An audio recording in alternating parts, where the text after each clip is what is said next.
a gorgeous day. Beautiful. And we are spending it here at Dick Bell Park by the Nepean Sailing Club with BOATsmart. Now, the long weekend is pretty much upon us, so if people are looking to grab their boating license last minute, they can go to the website. What is it again? BOATsmartexam.com. Okay, but I'm spending the morning with the president of BOATsmart, Cam Taylor. We're talking about boating safety. That's right. The statistics that you sent me about how many boating accidents and fatalities there were last year alone were shocking.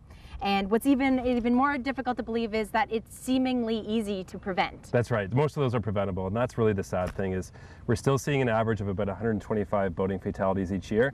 They can be prevented. Making a common sense choice like wearing your PFD or life jacket, it's the easiest thing you can do. Right. More than 85% of people that drown each year in boating related accidents, they'd be alive today if they were simply wearing one of these things. So make the choice to do it, not just for your kids, put the adults in them as well. Okay, so now we'll give you an example here of somebody in the water without their life jacket. Steve is in the water. Steve, are you in distress? See, our life jacket model Steve's in distress, so we're gonna throw a jacket out to him. Of course, the hope is he's already got a jacket on. Okay. Now we've got a jacket out to him. You'll notice that it's not that easy to put on in the water. So, right. Just like the seatbelt in your car, you want to make sure you're actually wearing your life jacket.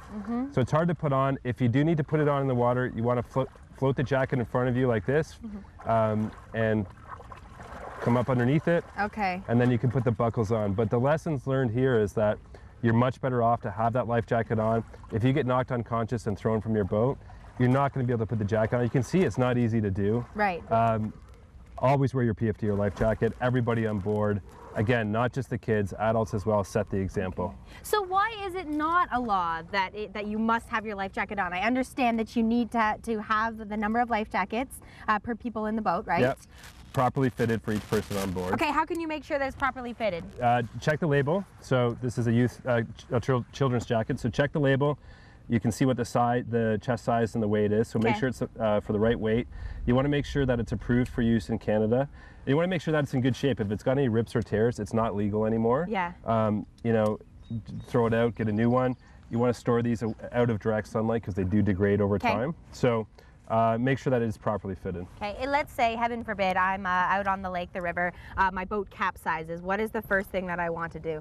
Well, the first thing you should do is, if there's anybody in the vicinity, is call for help. Okay. If the boat's capsized and you're further away from shore than 50 meters, climb up onto the overturned boat. 50 meters, Yeah. Okay. So if you're less than that, maybe go for the swim. Yeah. If you're not, climb up on the boat. Yes. Now, let's say your boat, for whatever reason, goes down. We were talking about this earlier. I felt like floating on your back seems to be the safe route, but that's not necessarily the case. So we can see that life jacket model Steve is actually enjoying himself floating on his back. But even now, the water temperature is actually still fairly cool. And when you go into the water from the hot air temperature into the cool water temperature, you can have a cold water shock response. Okay. You can, if you're in that water for a long time, you can actually start to have the onset of hypothermia. So you're better off to go into the help position here where you've got your knees up against your chest and keeping your head above the water. That's going to keep your body temperature, you're going to keep warmer that way. Right. You're going to lose less temperature. Okay. You want to keep your head out of the water, Steve. Keep your head out of the There you water, go. life jacket There model, you go. Steve. Well done. Perfect. Feels good. Okay, so we've got a number of other areas to cover, and we will make sure that we touch down on all of them as we continue to spend our morning with BOATsmart. But a reminder that you can head to the website and grab your license. It is not too late to obtain your boating license for this July long weekend.